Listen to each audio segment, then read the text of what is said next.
我是当下练习生俏，作为当下唯一指定二次元英美日剧三单瓜田老农网文品鉴大师创作忠实的路人粉，我最近的生活是这样的：12点上床，刷4小时手机刷到睡着，手机没电没听到闹钟，上班迟到加班，12点上床4小时手机刷到睡着，听到闹钟，上班迟到加班，12点上床。在第121个艳阳高照的中午睁眼的时候，我开始反思，我到底每天都在看点啥？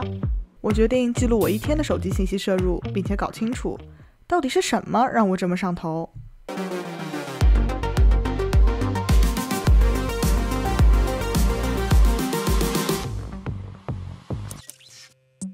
为了精准的监控我一天摄入的手机信息，组织给我分配了一个24小时贴身保姆。我在监视乔。你在看什么啊？就这样，我和这些 GoPro 共同和谐生活了24个小时。在一群无情的技术女工劳作了4天之后，这个怎么算？这也太多字了吧，好烦呐！我得到了当天所有的手机信息摄入数据。在过去的24小时，我总计看了1649张图片，相当于2本123页的名侦探柯南，185分钟的视频，约等于8集老友记，听了13首歌，差不多是 Taylor Swift 的一张专辑，看了57766个字，够把鲁迅的狂人日记读上12遍。为了进一步了解这些数字意味着什么，我邀请了2位专家和我一起看看我过去24小时的屏幕全记录。不过回顾整起案情之前，我们有必要先了解一下，在日常摄入信息时，我的脑子是如何运作的。那我们的大脑里面呢，和每个人相关的有4个部位是特别重要的：大脑皮层、边缘系统、中脑、脑干。大脑皮层掌管着逻辑思考和语言表达，边缘系统负责所有和情感有关的部分，中脑处理奖赏和满足感，而脑干则负责呼吸、心跳、血压等和生存相关的基础功能。那么我们大脑皮层感到疲劳的时候，它就一级一级往下，从边缘系统到中脑到脑干，不断的去寻求各种各样的能量，可以让它重新恢复工作，发挥一个正常的思考的功能。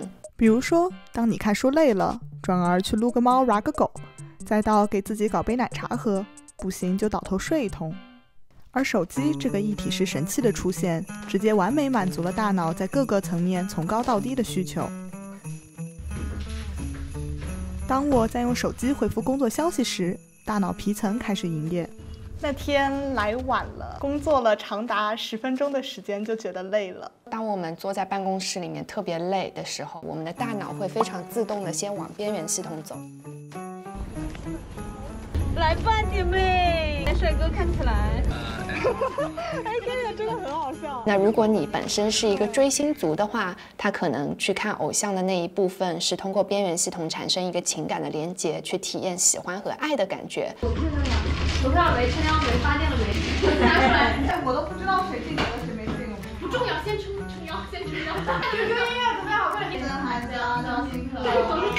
自从创造营开播以后，每天下午2点钟，办公室集体发电时间，看着自己喜欢的人排名上升，有一种的感觉。继续啊！这有文化底蕴的，我跟你说，很会有成语的。我觉得有10万只鸟在。这个就是一个很典型的一个通过满足感，通过中脑层面的调节来让自己放松一下。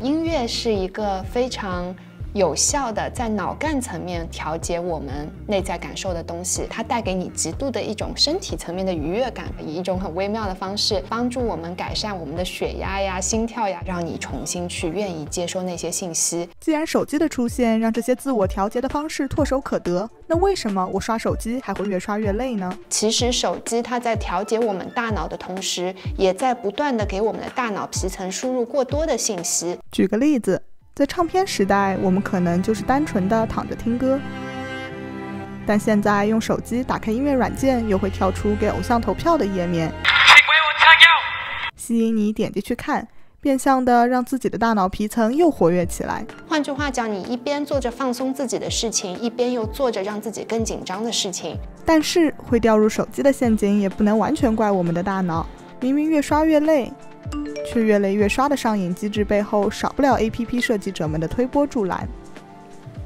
我是 JJ， 之前是在不做 UI 设计。国内外的 App 它都是尽量的让你留在自己的 App 里面，增加你的点击，增加你的互动。要停下我们的脚步，最直接的办法莫过于悄咪咪的拉长我们对一部分内容的曝光时间。应该是个 B 站老用户了，看到那个启动屏的那个跳过按钮非常的熟练，没有任何的迟疑，直接在右下角啪一下就点中了。各家的 App 它的跳过的时间其实是当中会有一些猫腻，就有些可能标称是3秒钟的时间，但它其实是可能3.5秒、3点几秒。在硬核拖长你的启动屏时长之后 ，APP 又会利用吸金的奖励机制减慢你离开的脚步。当我们在各个渠道去进行测试的时候，你会发现什么样的好看的设计都比不上画一个红包。每个设计师你没画过10个20个红包，你都没有办法称自己为那个运营设计师。红包大法好，但也不是每个人都财迷心窍。APP 们要拖长你的使用时间，最好的办法莫过于让你不知不觉中对时间失去概念。那天办公室有拍摄，所以我们都到楼上办公了。我知道我当时有在摸鱼，但我没有想到我摸了这么久。摸鱼过头的背后，其实是翻页这个交互设计的华丽变身。我这种老年人刚接触电脑的那会儿时代，那个时候的用户他就只能非常老老实实点那个很粗很壮的那个翻页条。但现在各家 APP 几乎都换成了无限滚动的设计，这极大程度地降低了摄入信息的使用摩擦。你从得要移动光标、点击、等待，变成了只需轻轻一滑。我最近沉迷于在知乎上面看网文，全靠知乎的下拉信息流推荐。在刷空完结好文之前停是不可能停的，这辈子都不可能停的。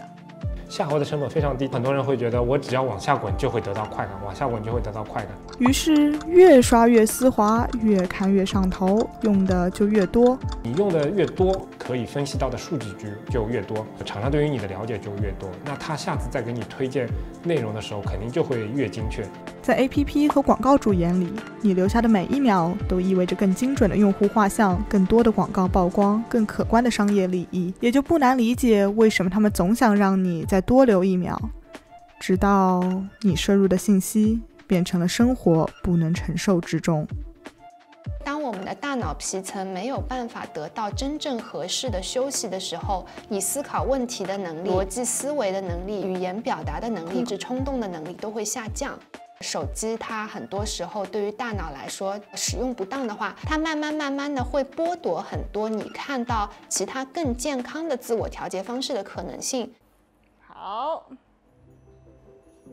回看过去的这24个小时，有些数字确实跟我想象的不太一样，但是最触动我的并不是某一个具体的数据，而是在记录这些数据的过程当中，我们的 GoPro 拍到的一些片段。我用手机进地铁拿快递，和大洋彼岸的室友互灌鸡汤，捕捉生活里一些莫名其妙的闪光时刻。手机已经变成了我身体的一个外置器官，让我更敏捷地感知着这个世界。信息过载和手机脱不了干系，大脑容易被利用也不是我们的罪过，但这并不意味着我们永远失去了选择的权利。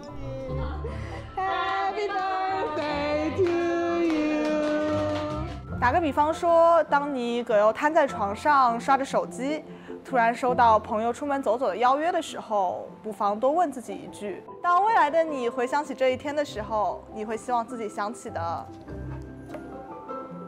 是哪个画面？谢谢你看到这里，希望这集的信息量没有让你过载。我是这集的导演真。作为唯一一个看完它完整24小时素材的人，我觉得我才是最信息过载的那个人。你每天在手机上做的最有意义的事情是什么？那些浪费掉的时间又花到了哪里呢？欢迎来评论区留言分享。如果你喜欢这期视频，记得点赞、订阅，并且打开小铃铛。拜拜。